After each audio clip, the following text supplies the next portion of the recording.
J.J. Abrams' production company that's involved with making Star Wars Episode 7, tweeted a picture from the Star Wars workshop, because obviously, we haven't got information on the cast, we haven't got information on the script, but this has been in the works for maybe as much as a couple of years. People have been working on prototypes, on drawings, on set buildings, on designs and everything else, and they tweeted a picture. They tweeted a picture of J.J. Abrams, a couple of other individuals, and R2-D2. Well, hey, the little droid's back.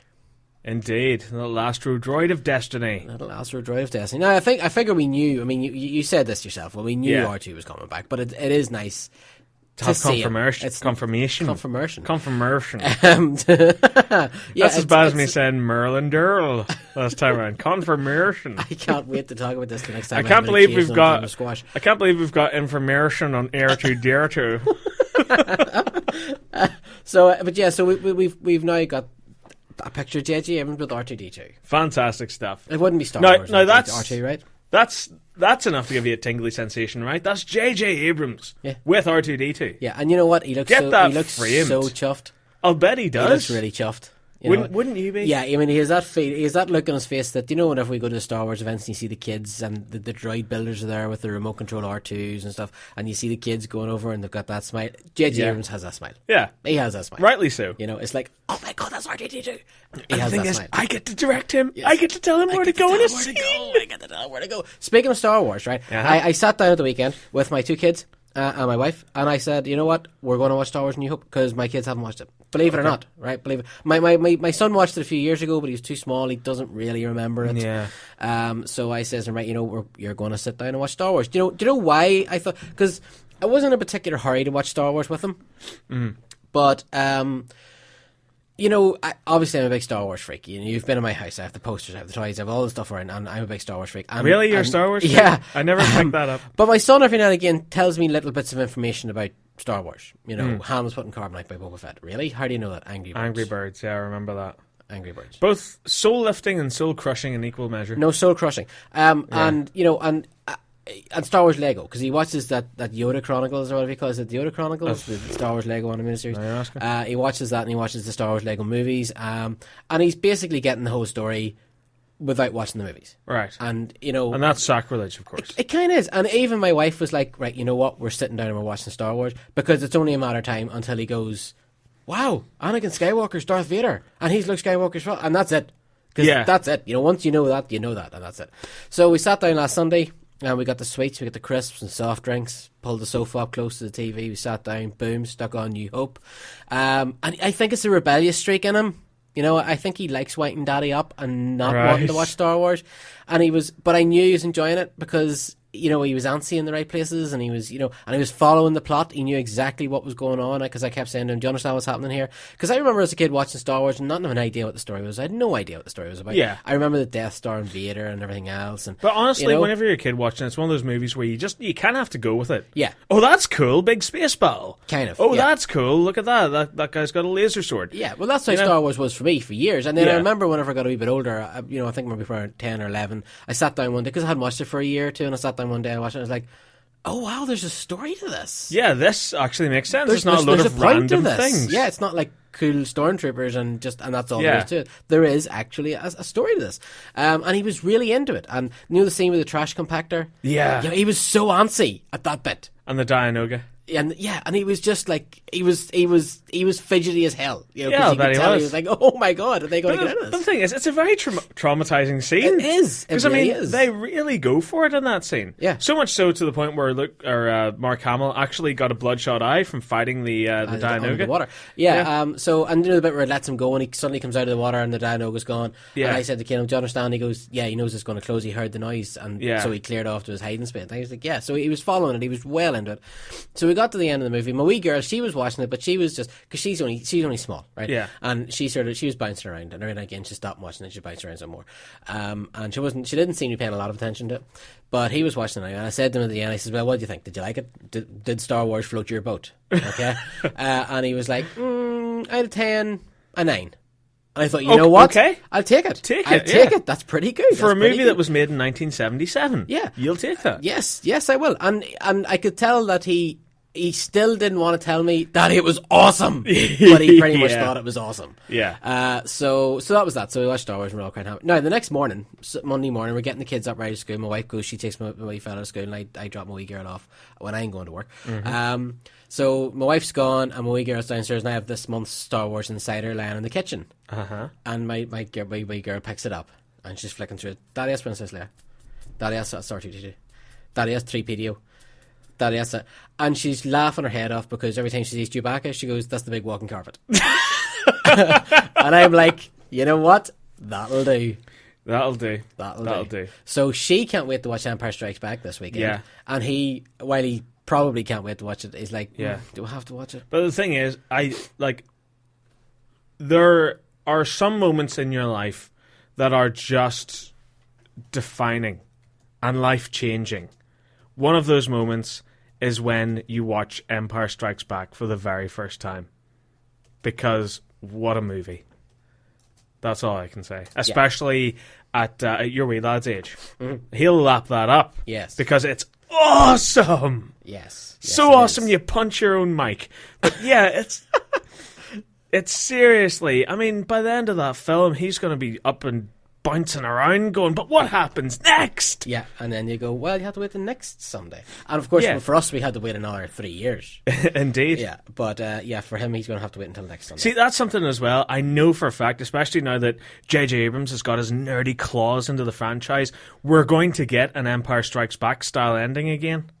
I know for a fact we are, where things are really, really going to be dark. Yeah, and you're looking at your watch going, but hang on. There's only like 3 minutes of this left. Yeah. But there's only like 2 minutes of this left. We have to wait another 2 years to find out how this ends. You know what? Yes, speaking of which as well, we need to ask our many fans out there, our legions of fans out there, a very important Star Wars related question, do we not? Fire away. What do you call Star Wars fans? Yes. We were asked this, weren't we, tonight? Yeah, and we had no answer. What do we call Star Wars fans? Because the Trekkies are Trekkies. We're about to talk Star Trek fans are Trekkies. Are Trekkies. We're about to talk to Erik Burnham, Ghostbusters fans. I don't know if you knew this, but they're ghost heads. Yeah. And there is a lot of names. What are Star Wars fans called? Yeah. We have to Doctor Who fans, Whovians. Whovians. Yeah, we're not wargies. Yeah, that's just really lame. Yeah, I mean, going out the door, he said starlets. Starlets. We should be called like Star Killers or something. Skywalkers, Empires, Jedis. But the thing is, I would have said Jedis, except he was talking about, he has these friends who are dressing up like stormtroopers for a charity event, so you couldn't call them Jedis. No, we see they would be a garrison. I mean, maybe they're a garrison. Are they part of one of the garrisons, perhaps? No, I don't think so, because it has to be universal. It has to appeal to all Star Wars fans. Okay. You know what? I tell you, keep talking. I'm going to put it on the page. Galacticans, Republicans, lightsaber enthusiasts. I don't know. It's because it's something that's so hard to describe because you can't take the name Star Wars itself and abbreviate it or change it into anything, and you can't really. There's no one thing that's specific to the entire franchise because not everybody in Star Wars is a Jedi. Not everybody in Star Wars is a Sith Lord. Not everybody is part of the Empire. What about Rebels? But again, because that doesn't apply to everything. Because I like the idea of us being called Rebels. Because you'd like to think as a Star Wars fan, you're a bit of a rebel, aren't you? Because you're not going, hey, like I really like Star Wars, man. Not everybody likes Star Wars. Really? Well, they should. I'm a rebel. Yeah, no? Okay, yeah, I can see that. Clones? No, because that doesn't really give you much of an identity, does it? Hey, you're just a Star Wars clone, man. You suck. I like the idea of us being called rebels. And it would be fitting as well for the new upcoming TV series. Oh, hang on. Escape second funny. Always is. Always is.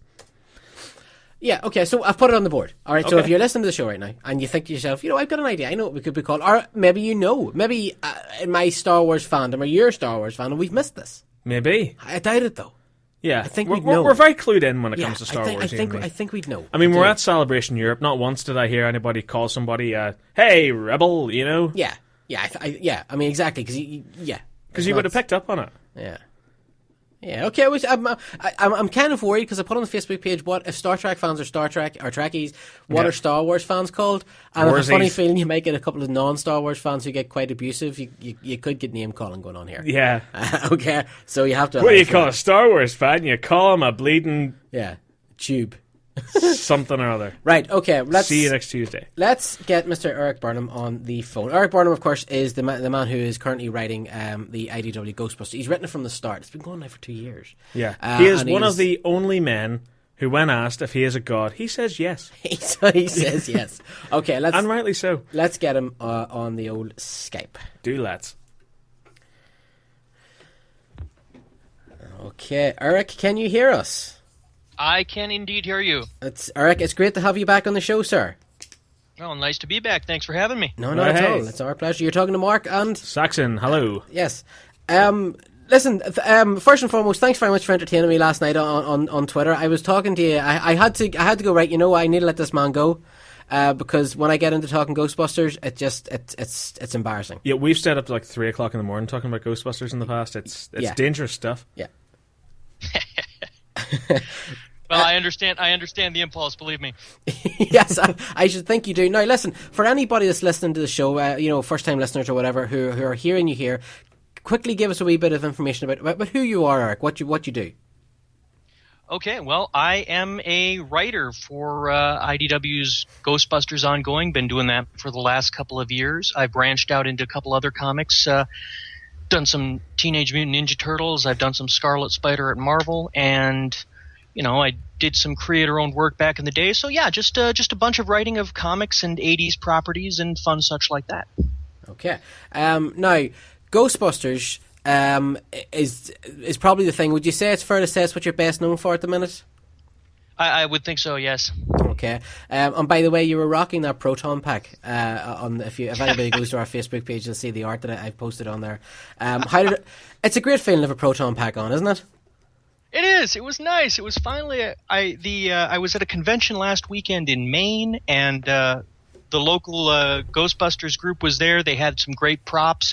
I finally got to try one on. It was fun. It was a great prop. It was really well put together and heavy. Wow. Yeah, well, it's an unlicensed nuclear accelerator. It's going away a bit, right? That's true.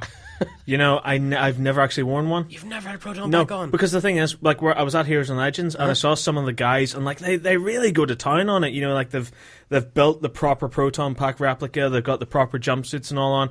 And I got to hold a neutrino wand and fire a neutrino wand. But I never actually got to put the pack on my back. So I think this year, next Heroes and Legends, I need to try one of these on. Yes. Because I don't think you're a proper Ghostbusters fan unless you've worn an unlicensed nuclear accelerator on your back. When you put it on, you don't want to give it back. You don't want to give it back. See, that's my one fear. I think I'd run away with it. Yeah, go back. But like that kind of plotty Ray, or that plotty way, like Ray in the hallway of the of Sedgwick Hotel. Yeah. Vecman! Cigarette hanging out of my mouth, Nice. Now, Erik, next year's a big year for Ghostbusters fans. Can you believe Ghostbusters is 30 years old? I don't know, Erik, how old you are. Do you remember Ghostbusters coming out first? I remember it coming out. I didn't actually get to see it until it was on video a couple of years later, but I do remember when it came out and seeing the ads for it and the posters and such. And no, I can't believe it's been 30 years, and I'm feeling the age right now. Yeah. I'm not that old. I'm 35, but still, I'm feeling the age when I see stuff like 30th anniversary for Ghostbusters, for Ninja Turtles, for other things that I enjoy. So yeah.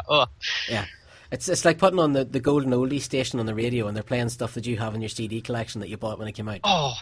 Oh yeah. What do you mean Nirvana's on the Golden Oldies? It's true. They had Nirvana on classic rock, and that's not fair. It's not right. Knock that off. Now, okay. Now, with the 30th anniversary coming up next year, of course, we're expecting big things from Sony, from IDW, from all the guys involved in Ghostbusters. The Ghostbusters 3 rumors constantly persist. There was rumors last week as well that it was still going to go ahead. What did you call the guy? Jonah Hill. Jonah Hill was going to be in it. And Emma Stone. And Emma Stone, that this was in concrete. Of course, we've heard nothing else more from it. But the thing that really has piqued my interest, because I know what's happening, is IDW. IDW, yourself and Dan are doing amazing things right now with Ghostbusters. You've taken it off in a new direction. You gave us the new Ghostbusters, Janine, Kylie, Melanie and Ron. And you managed to do something that I didn't think... even Extreme Ghostbusters, I think, didn't do it as well. You gave us a new